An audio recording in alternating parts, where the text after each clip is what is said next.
Here we can see that our pattern has been transferred to fabric. The necessary allowance I've added here is just 0.5 on this part and the lower part, and on this side I added 1.5 for the side allowance. I've cut out the lining. I cut the same thing for the main fabric. So this is the lining, and I've ironed my interfacing on each one of them. That is the first part of what you have to do. You have to stabilize your fabric. So this is the bustier part, and this is our cup. I've also ironed it out with my interfacing on each of them, both the lining and the main fabric. The next thing I've done is to cut out my wording. I cut this one without adding any allowance because we are going to fit it inside the cup, so we don't need to add any allowance to this. And here is our yoke. I added 0.5-inch allowance on all the joining parts. This is the front yoke and this is the back yoke. So you have to make sure to place it side by side with the lining so that you don't get confused. So I'm going to grab these pieces now together with this other one, and then I'm going to sew it together. Place your fabric like so, and starting from this point, okay, let me pin it down so that you understand what I mean. Do you see?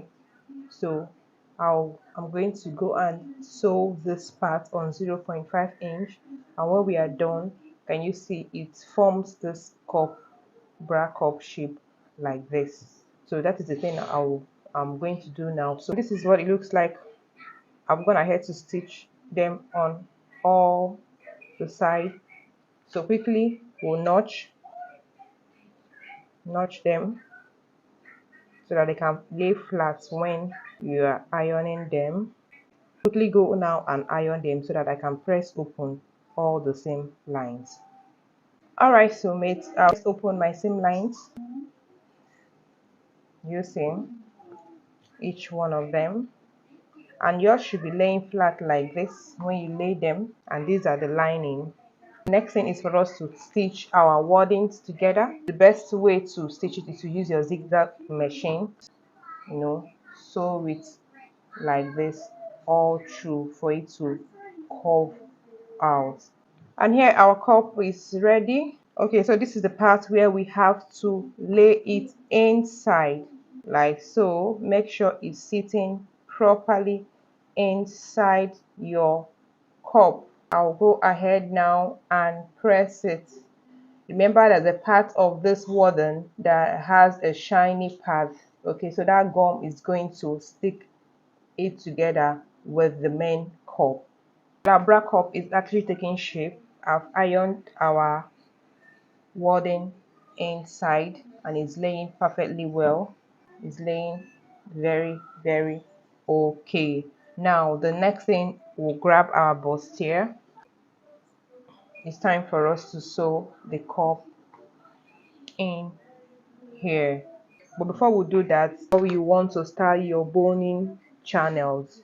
I'm using this Regine boning, and I'll go ahead now and sew it from the back. So I'm going to place it like so and sew it down so that the stitching lines will reflect at the other side. I'll draw out the style that I want and I'll sew my Regine on it.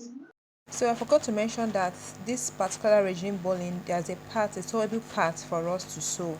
Okay, so I'm going to sew it now. So all you have to do is to place your boning on your mark lines and sew them, each one of them down. So here I'm done sewing our regime boning, and if you sew your own properly, yours should look like this. It should curve up like this as if it's puffing up. Okay, then you go ahead and iron it. So right here I've ironed it and it's laying beautifully well. You can now see everything you have done. So the next thing is for you to grab your cups. Okay, this is time for us to sew in our cups. So placing your cups down like this, you have to look it through. Most times it can be confusing. Okay, so for you not to place the one that's supposed to be on the left to place it on the right, you have to lay them and observe them very, very well. Carefully look at them and check them to make sure that they have been perfectly placed. So after that, to begin to sew it down. So after sewing it like this, we have to notch it pretty well, okay, and then we sew on it. That is top stitch. With top stitch on it, you have to open it up properly, okay, so it lays flat, and then we sew it down. And after sewing it, so mates, look at what we have here. Both of them have been neatly sewn.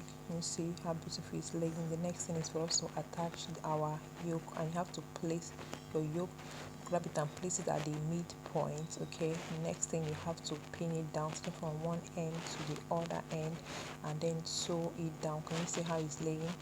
Then you go ahead and sew it down on 0.5. afterwards you top stitch it. Of course, I've already prepared the lining part separately, so now I'm going to join it together. So placing it directly on it like so, I'm going to sew it down straight, and then we have our yoke sewn.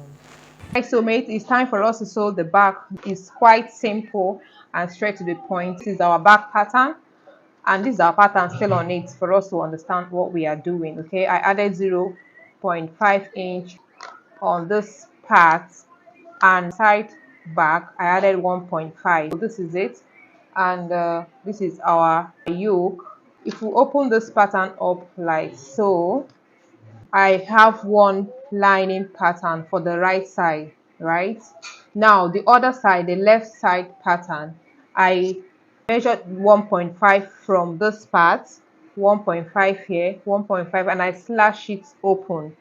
And with that, I'm able to get this two piece you are looking at now. This is our left pattern, but I slash it open so that we can be able to join our modesty panel here. You just watch what I'm doing and you understand it. It's quite simple. So this is our modesty panel. Okay, the jacket, I've sewn it, turn it inside out.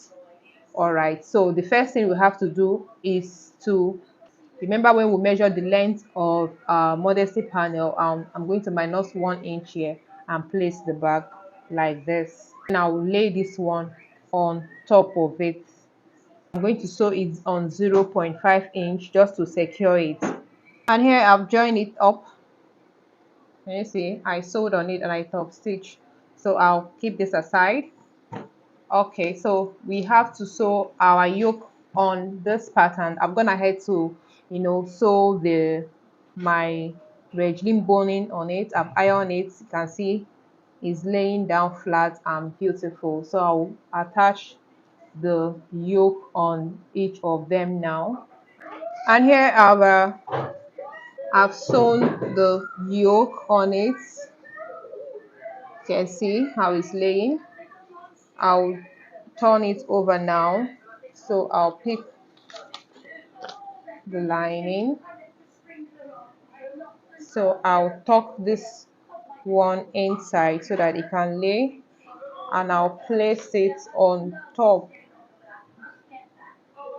Okay, and I'll also lay this one. So basically what I'm going to do is to sew this one here on 0.5 inch, and I'll top stitch it, and then I'll sew it down here, and then I'll turn it over. Okay, so I'll quickly do that now, and then we'll continue.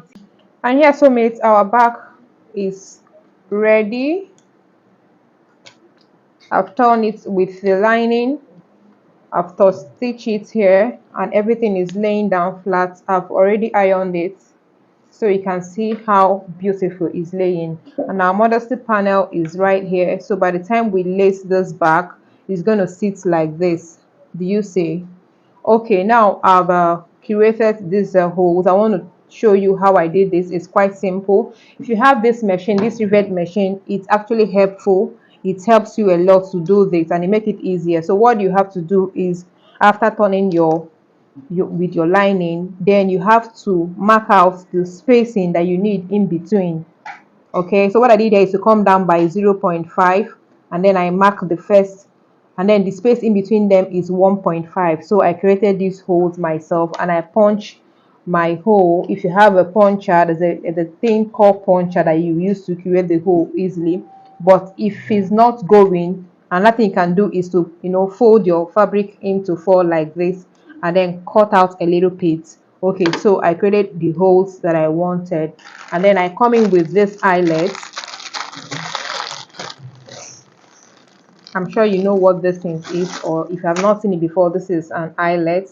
Look at how it looks like, and it has a hole inside it. So this is where you will press to go through the hole that you create. So you punch, you put them one by one on all those holes. So afterwards, you are going to lay it on your rivet machine, this one down, lay it down like this, and then this eyelet has a cover, this little flat one here. So after laying it on your on the rivet machine like this, then you place this one on top of it, just as if you are covering something. Just lay it there, and then you press your machine, you press this handle down, and boom, it clips it together. Okay, so that is basically what I have done. It's quite simple. The next thing is to join our shoulder. So you have to lay the front fabric like so, and then place the back one right side facing right side, and then holding the two shoulder together, I'm going to sew it down now on 0.5. I will sew for both of them, and just here I've joined the shoulders. Can you see? So the next right thing for us to do now is to shape this dress. Yes, let's shape it. And how do you do that? Lay your fabric like this, make sure you open them up, stretch it, make sure they align properly. Remember, the space where we leave here is important. Don't join it together to shape. Make sure that those space still remain. Okay, so once you have aligned them like this, you will now measure your bust circumference divided by 2. You mark it, and then you measure the difference and share it equally on both sides, like I'm doing here now. Okay, you mark it on this side too, and then you measure the waist circumference divided by 2. You mark it here, you divide the difference and mark it down here, and mark it on this side. It makes it easier. So next thing, you go ahead and shape your dress. How do we shape? I usually grab the men fabric versus men fabric like so. So I'm going to shape this separately. Afterwards, I'll join the lining and shape it. So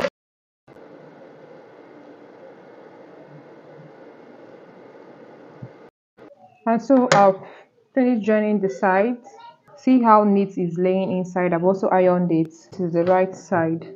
Everything is now laying okay. The last thing for us to do is to join the lower part of this gown to join it, so, and that wouldn't take anything. So to join the lower part, you have to determine the midpoint of your skirt, and then we mark the midpoint of the upper part, and then I'll just stitch it round. Okay, so the next thing you'll be seeing, I'll quickly do this behind the scene, and then the next thing I'll be showing you the finished look of this beautiful dress. Okay, stay tuned. Oh, our gown is actually taking shape. It's ready. We just want to do embellishment now with the bead and accessories. Okay, and here brings us to the final look of this beautiful gown.